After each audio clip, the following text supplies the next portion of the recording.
soal Ahmadi? Soal Ahmadi, pertama Ahmadi itu kenapa dengan Ahmadi itu sering ada konflik dengan Ahmadi, masyarakat yang bertentangan dengan Ahmadi, karena Ahmadi itu mengakui Islam. Kalau tidak mengakui Islam ya, kalau bukan atau mengatasnamakan tidak konflik. Mengakui Islam tapi nabinya beda. Nah, kan itu udah di situ udah. Nabinya kan dari Mirza Ghulam Ahmad itu. Kalau bukan tidak mengatakan Islam, tidak mengenal konflik, silahkan aja gitu ya. Tapi ini menamakan Islam. Selain itu Pak, ada lagi?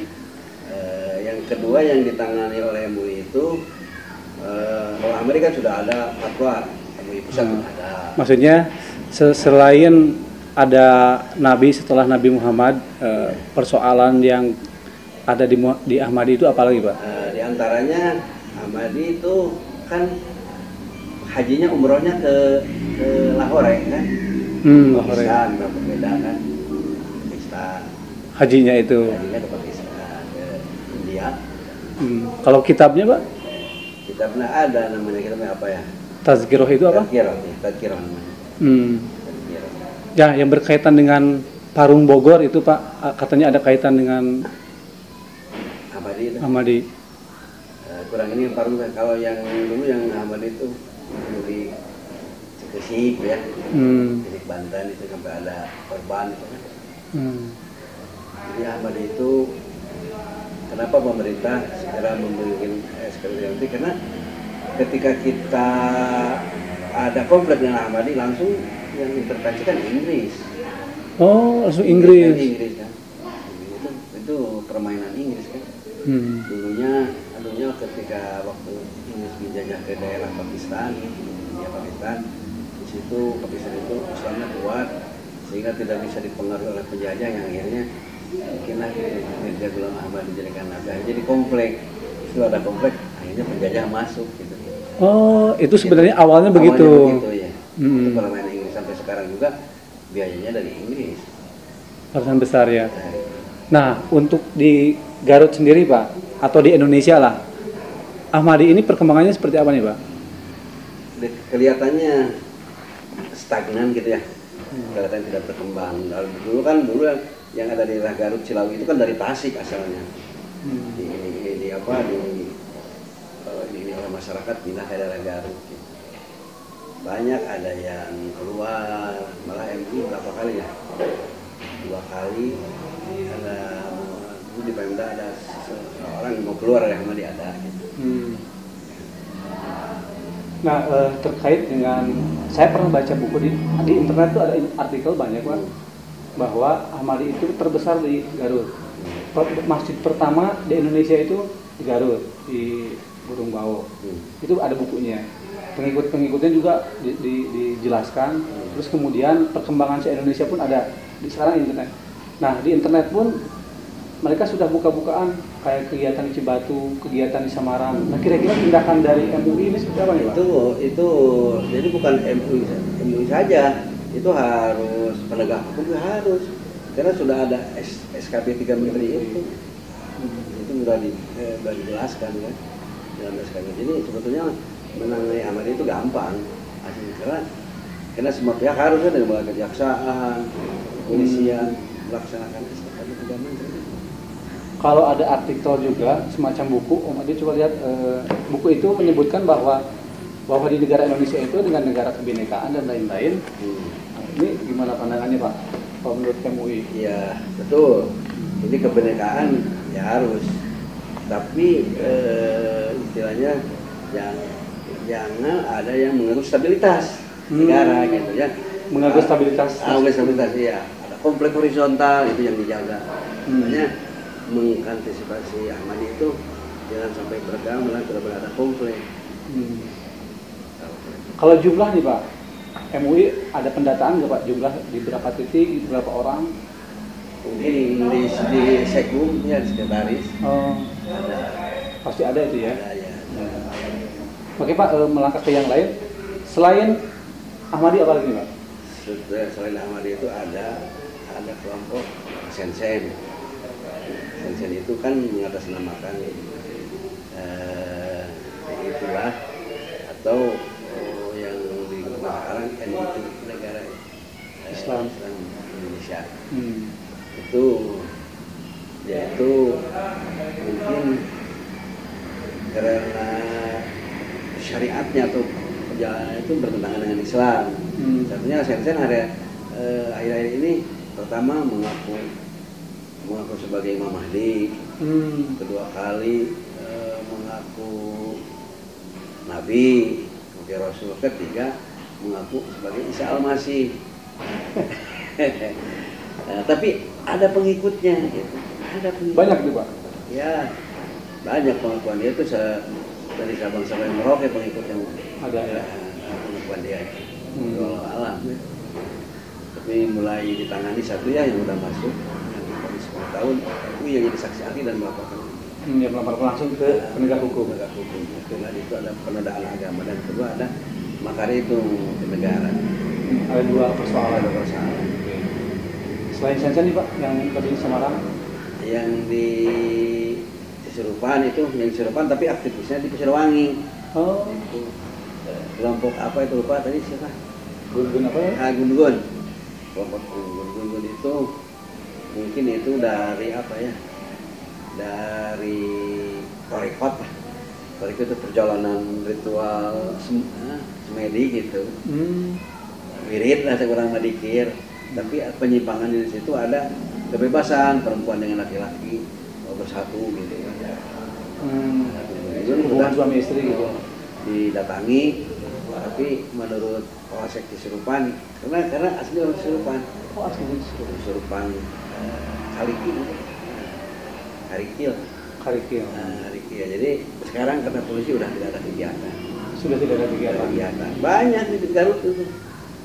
Yang di ini tahu apa namanya kelompoknya itu di daerah Kadungora yang mau ke Mati itu yang pas belokan itu ada sekte aliran lagi itu di situ dia mengakui Nabi juga syahadatnya harus menyebut nama dia siapa lupa namanya dia itu sebagai pegawai hutanan. Oh, pegawai negara ya? Tapi saya pantau dan laporan dari MUI Kadungora dan Gares sudah tidak ada kegiatan. Banyak sebetulnya. Ada kalau dijumlahkan nih Pak, ada berapa kelompok yang ditangani itu tadi Sen, terus ada kelompok takfiri. Takfiri itu mengafirkan sesama Muslim. Jadi kalau tidak satu kelompok dia kafir. Itu biasanya di daerah selatan banyak. Daerah selatan. Nah, kelompok takfiri. Dia di bawah tanah lah, nggak ada organisasinya, tapi masanya banyak. Nah Pak, penanganan dari penegak hukum?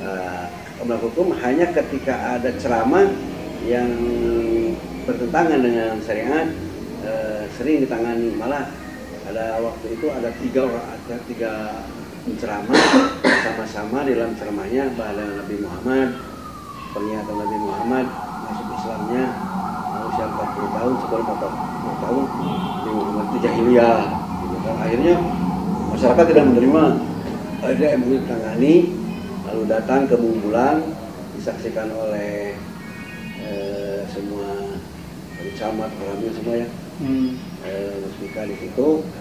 Akhirnya dia pertama keras, tetap aja kalau akhir-akhir kalau begini Pak ada penodaan agama, penghinaan terhadap Muhammad. Akhirnya sadar gitu. Pak, latar belakang mereka menganut ajaran-ajaran yang anti itu seperti apa? Sebetulnya dia itu hampir ada sama ingin menegakkan negara. Ini yang ini bibitnya di Garut itu latar belakangnya artinya kebanyakan yang anak cucu dari TNI gitu. Oh, dari sana. Sen banyak ada sekte-sektenya gitu. Banyak. Jadi pengaruhnya bukan karena SDM dan ekonomi atau gimana? Ya ada sebagian ada, tapi dia itu di samping harus beat, harus bersumpah, terus harus mengeluarkan infak tuh sampai harian, mingguan, bulanan, buat itu. Mungkin kalau yang udah infak ya mampu gitu. Jadi orang nggak ada ya? Ini sebetulnya ideologi. Ideologi kan susah ya. Masyarakat yang terbawa ini terhipnotis atau memang memang diiming-iming pertama begini, Bapak itu kapan sih Islam, gitu kan? Akhirnya orang ragu, gitu kan? Oh berarti belum Islam, harus masuk Islam, masuk kelompok ini. Dari situ. Tapi banyak yang karena keberatan infaknya tadi, akhirnya banyak yang keluar. Tapi dulu waktu ditangani itu yang keluar juga ada ancaman. Kalau keluar diancam atau didenda, ada yang 5 juta, 10 juta sampai 40 juta. Buat aturan sendiri aja ya? Sendiri. Pak. Terus kelompok ini sudah menyebar di PNS, di DPR. Bisa ya? Iya, PNS, berapa orang yang di sini? DPR, berapa orang lah? PNS berapa orang Pak? PNS itu sebetulnya banyak. Yang aliran sesat ya? Iya. Ahmadi atau yang mana? Bukan, yang takfiri itu yang mengkafirkan orang lain. Yang bukan kelompoknya kita kafir. Terus banyak negatifnya tuh. Jadi kalau bukan kelompoknya, karena dia yang Islam kita itu kafir, halal. Hartanya juga diambil halal, boleh. Gorimah itu.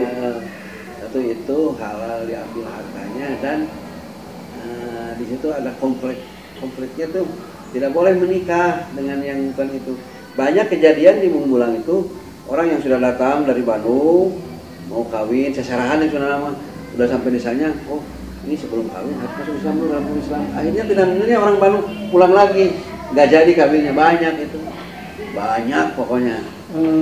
Pak, untuk mengantisipasi penambahan jumlah, terus kemudian menjamurnya aliran seperti itu, MUI melakukan apa aja nih Pak?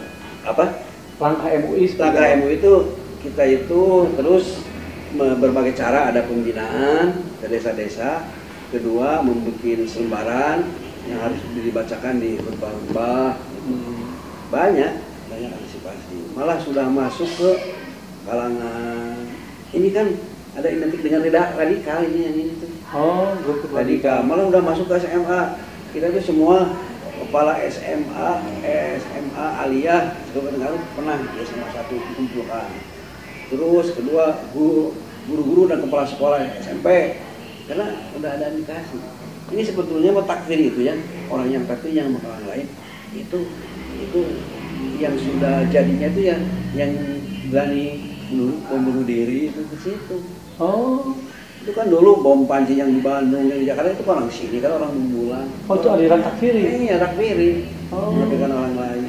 Di SMA 1? SMA itu dikumpulkan di SMA 1 dulu di Gornya. Semua guru-guru SMA Kabupaten Garut kumpulkan, kasih arahan. Karena ada indikasi, ada laporan, ada salah satu SMA kita didikan, ada satu siswa SMA 2 perempuan yang siap jadi pengantin membunuh diri gitu. Innalillahi wa inna ilaihi raji'un. Sudah siap ada. Berarti banyak anak-anak sekolah yang kos itu ke kosnya masuk. Harus masuk. Itu yang di SMA itu yang ngajaknya kepala sekolah juga atau memang orang? Bukan. Jadi kepala sekolah diberi undangan. Enggak, pas sekolah ditemukan oleh MUI, aku diberi masukan, awas hati-hati. Hati-hati aliran ini, anak sekolah harus diberi. Dan guru-guru juga, karena ada guru-guru juga kan itu ada gurunya gitu, yang jadi guru. Jadi menyebar ke semua lini ya? Semua lini, dari mulai eksekutif, legislatif sampai di dunia pendidikan